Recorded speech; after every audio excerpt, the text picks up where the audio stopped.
Tengan todos un cordial saludo. Hoy queremos abordar brevemente el informe explicativo de conducta,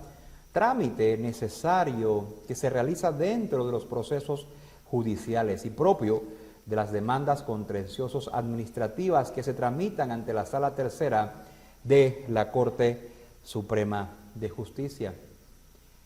Pero antes de expresar algunas consideraciones en cuanto a este tema,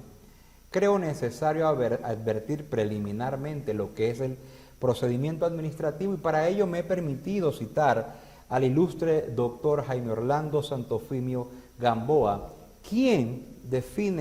lo define de esta manera, y él dice que el procedimiento administrativo es el sendero preestablecido legalmente, dice, que consiste entre trámites y formalidades a las cuales deben someterse las autoridades administrativas en el ejercicio de sus actuaciones tendientes a la producción de actos administrativos, para que esto, dice, en su formación obedezcan a una trayectoria garante de los derechos de los interesados y de la comunidad en general, lo mismo que de las ritualidades tendientes a impedir, dice él, la arbitrariedad o el incumplimiento de los fines sociales y del interés general. De la siguiente definición me gustaría resaltar lo siguiente: el procedimiento administrativo son aquellos trámites y formalidades preestablecidos legalmente a las cuales deben someterse las autoridades administrativas en el ejercicio de sus actuaciones tendientes a la producción de actos administrativos. En este orden de ideas, podemos indicar entonces que el procedimiento administrativo son ese conjunto de reglas procesales que deben ser observadas por quienes ejercen la función administrativa, pues al estar esos pasos determinados de una forma y de una forma clara y precisa, no solamente estarán garantizando al administrado su derecho a la participación en el mismo, al debido proceso o a la tutela de los derechos subjetivos, sino que además, a través del procedimiento administrativo, el Estado puede exteriorizar su actuación y que, pues sin lugar a dudas, por su significación jurídica, esta puede o no afectar ciertos derechos. Lo anterior es así, toda vez que el Estado debe ajustar su actuación a la ley, garantizando de esta manera el estricto cumplimiento del principio de legalidad, pues para que se dé el cumplimiento del citado principio se requiere, además de otras cosas, el establecimiento de reglas claras, misma que, tal y como hemos señalado, son instauradas por medio del denominado procedimiento administrativo. Así las cosas, es harto conocido en el mundo jurídico nacional la Ley 38 de 31 de julio del 2000, que aprueba el Estatuto Orgánico de la Procuraduría de la Administración y también regula el procedimiento administrativo en general, mismo que, entre otras cosas, va a regular la intervención de los interesados, es decir, de los administrados y del propio Estado. ¿En qué? Pues en la preparación o impugnación de la voluntad administrativa, pues por medio de ella, de esta ley, se otorgan herramientas necesarias para la defensa del orden jurídico, así como de la tutela de los derechos subjetivos. De lo expresado se desprende que la existencia de un procedimiento administrativo para la actuación pública implica sobremanera la existencia de un orden jurídico al cual están sometidos tanto la administración como el administrado en vías que se respete la ley y los principios universales como el debido proceso, de forma tal que el Estado siempre actúe de una manera coherente, lógica y jurídica, a fin de no menoscabar los derechos de todos los administrados. Y es que esa actividad de la administración, tal y como lo hemos expresado,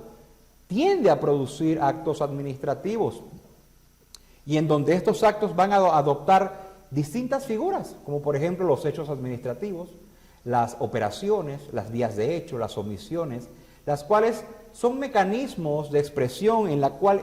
la administración, es decir, el Estado, manifiesta su voluntad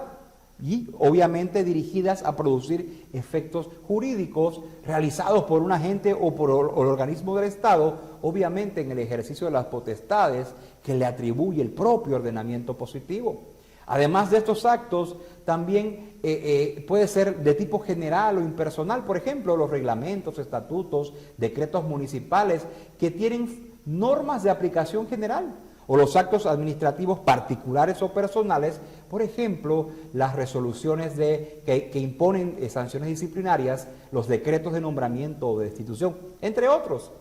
Y en este punto, mire, creo que vale la pena advertir la definición del tratadista Roberto Dromic de acto administrativo. Y él establece que el acto administrativo es simplemente una declaración unilateral efectuada en ejercicio de la función administrativa y que va a producir efectos jurídicos individuales en forma directa. Para lograr una mayor aproximación a lo señalado hasta ahora, en el artículo 201, numeral 1 de la Ley 38 del 2000, señala que el acto administrativo es una declaración, dice, universal, emitida por voluntad, celebrado conforme a derecho por una autoridad o organismo público en ejercicio de una función administrativa del Estado y que está diseñada para crear, modificar, transmitir, etcétera, relaciones jurídicas que en algún aspecto queda regida por el derecho administrativo. Dicho lo anterior, y ya para ir adentrándonos pues al tema del específico del informe explicativo de conducta, quiero que tomemos en cuenta la siguiente idea, y esta idea debe privar en la mente de la administración pública en cuanto a la emisión del acto administrativo. Y es que los servidores públicos, al expedir actos administrativos, deben hacerlo ajustados a la Constitución, a la Convención y a las leyes nacionales. Ello es así, puesto que la actuación administrativa o las actuaciones administrativas deberán efectuarse con arreglos de normas de uniformalidad, de imparcialidad, de uniformidad, de celeridad, de economía, de eficacia, garantizando su oportuna realización dentro de la función administrativa y sin menoscabo del debido proceso legal, de la objetividad y siempre apegados al principio de estricta legalidad, informados todos estos en el artículo 34 de la Ley de Procedimiento Administrativo. Ahora bien, y tal como podemos apreciar hasta ahora lo que hemos señalado, todo esto se produce en la vía gubernativa o en la esfera gubernativa, actuaciones que deberán contar por escrito y deberán permanecer en un expediente administrativo. Y es que siguiendo con este orden de idea, una vez desarrolladas las etapas del procedimiento administrativo y concluida la misma, tenemos pues que el objeto de la jurisdicción contencioso-administrativa es la revisión de los actos, de las resoluciones, órdenes o disposiciones que provienen precisamente de los funcionarios de la administración y que son obviamente ahora acusados de ilegales. Así las cosas, dentro de las distintas etapas del proceso de las demandas contenciosas administrativas en general, pues encontraremos los términos, los plazos, las actuaciones aplicables y en cada una de estas demandas, así como se identifican los distintos actores que van a intervenir en ella. Una de estas actuaciones corresponde pues al traslado que se le corre a la institución emisora del acto demandado para que rinda un informe, con el fin de explicar las razones de hecho y de derecho en cuanto a la conducta desplegada y que obviamente dio origen al acto administrativo que en estos momentos está siendo debatida.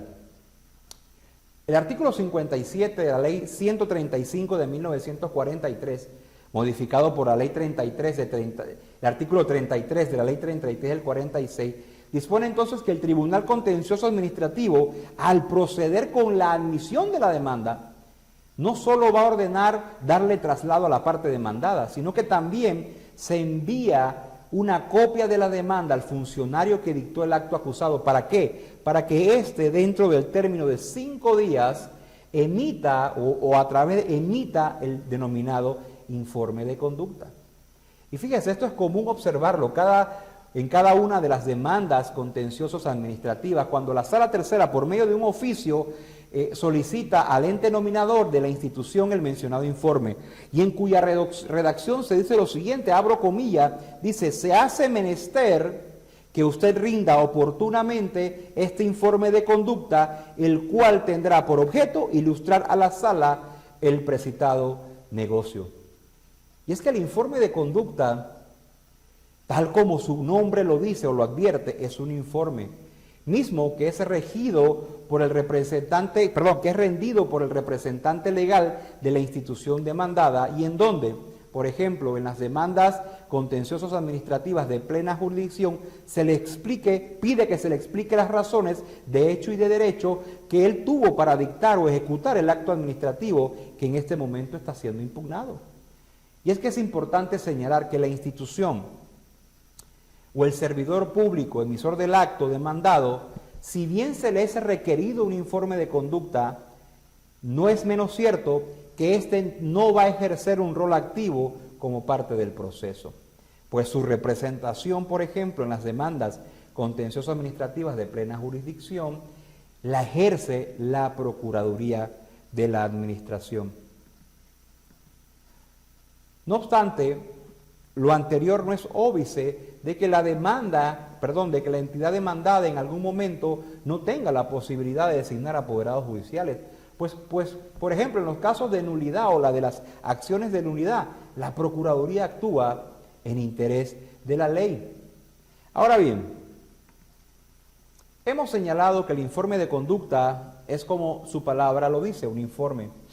Y este no debe confundirse como un mecanismo de defensa por parte de la entidad demandada. Claro que no. En otras palabras, la institución no debe utilizar el informe de conducta para defenderse en el proceso instaurado en su contra. Es decir, no debe ser preparado para defender su actuación, pues la defensa, en todo caso, va a recaer en la Procuraduría de la Administración. El informe explicativo de conducta, por lo contrario, tiene como función explicar las razones del proceder de la institución para la emisión de ese acto acusado. Razones de hecho y derecho en donde se hace un recuento de su actuación a fin de facilitar al tribunal, mediante una narración de las principales piezas procesales que reposan en el expediente administrativo. ¿Para qué? Para una mejor comprensión o conocimiento del expediente judicial que se ocupa o que está en manos del juzgador en este momento. Y es que la Sala Tercera ya ha sido bastante reiterativa en cuanto al contenido que debe tener el informe de conducta. Razón por la cual en este momento me permito citar alguna de esas decisiones a fin que podamos apreciar lo que hemos venido indicando anteriormente. Como concepto, la Sala Tercera, en sentencia del 24 de abril de 2010, expresó el informe de explicativo de conducta es el informe que debe rendir la autoridad o representante legal de la autoridad demandada, generalmente en las demandas de plena jurisdicción, sobre las razones de hecho y derecho que tuvo para dictar o para ejecutar el acto administrativo impugnado. Asimismo, y ahora, en cuanto a los elementos de juicio que debe contener el informe, en sentencia de 5 de febrero del 2015, la Sala expresó lo siguiente. Como primer punto dijo que el informe de conducta no consiste en una réplica o una contestación de la demanda contencioso-administrativa. Y en segundo lugar, dice la Sala, advierte que ésta debe contener elementos de juicio explícitos y debidamente hilvanados por la entidad demandada, que permitan al tribunal, en conjunto con las demás constancias procesales, hacer una revisión apropiada de los elementos del acto administrativo acusado de violar la ley. Y en última instancia, dice, ejercer el control de legalidad constitucionalmente atribuido a esta sala. Asimismo, ese tribunal, en cuanto a la finalidad del informe, dice en sentencia del 27 de abril del 2010 que el informe de conducta a rendir es para que la entidad que dictó el acto expusiera las razones de hecho y derecho que dieron origen a la expedición, es decir, para que se explicaran los argumentos fácticos y jurídicos que motivaron la resolución y no para que en dicho informe se externalicen opiniones tendientes a descalificar argumentos presentados por la parte actora. Dice, toda vez que esa función no es parte de la jurisdicción ni de su competencia. Es destacable ahora señalar que estas posiciones de la Sala Tercero han sido reiterativas ya desde hace mucho tiempo. Y es que el contenido del informe de conducta es de gran importancia, pues la Sala hace un profundo análisis de cada una de las piezas procesales contenidas en autos y en donde analiza el acto acusado de ilegal. Obviamente en conjunto de las pruebas aportadas al expediente judicial y del informe de conducta presentado por la institución demandada. Y es que quiero ahora que veamos ese razonamiento del tribunal en cuanto a lo que estoy expresando. En sentencia precisamente del 5 de febrero del 2015, la Sala señaló que la justificación del acto acusado es impropia y viene, dice, reafirmada incluso en el propio acto, en el propio informe de conducta, mismo que no contribuye a que la Sala obtenga razones y pruebas sobre el móvil de la acción cuestionada. Señala además este fallo que el informe de conducta rendido por la autoridad demandada, oiga esto, dice, no satisface los requisitos mínimos y detalles necesarios sobre la conducta desplegada por la administración. Concluyo con estos breves comentarios, indicando que en la práctica algunas autoridades confunden el referido informe y aprovechan para defender el acto demandado, generando cierta complejidad al momento en que la Procuraduría de la Administración elabora las estrategias de defensa, obviamente en los casos en que actuamos en defensa de la institución demandada. El informe de conducta no es una contestación de la demanda, no es para contestar los hechos primero, segundo, tercero, etcétera, ni tampoco para debatir sobre las normas supuestamente infringidas, alegadas por la parte actora, ni mucho menos para debatir aspectos subjetivos. Es un informe y tal como lo hemos reiterado, tiene por objeto ilustrar a la Sala sobre el precitado negocio. El informe de conducta no es un medio para justificar lo actuado. El informe de conducta es un mecanismo para señalar el porqué de lo actuado, en donde se establecen razones de hecho y de derecho, como ya hemos dicho, es decir, elementos fácticos y jurídicos que llevaron a la institución a emitir el acto administrativo que ahora es objeto de una controversia, pero vuelvo y repito, no es un medio que se utiliza para defender el acto. Y es que la mejor defensa de toda institución pública que emite un acto administrativo lo es el propio acto. Pues todo acto administrativo debe estar elaborado de tal manera que pueda tener la capacidad jurídica y probatoria para defenderse por sí solo. Actos como ya hemos mencionado deben estar ajustados a la Constitución, a la Convención, a las leyes, decretos y a los reglamentos. Muchas gracias.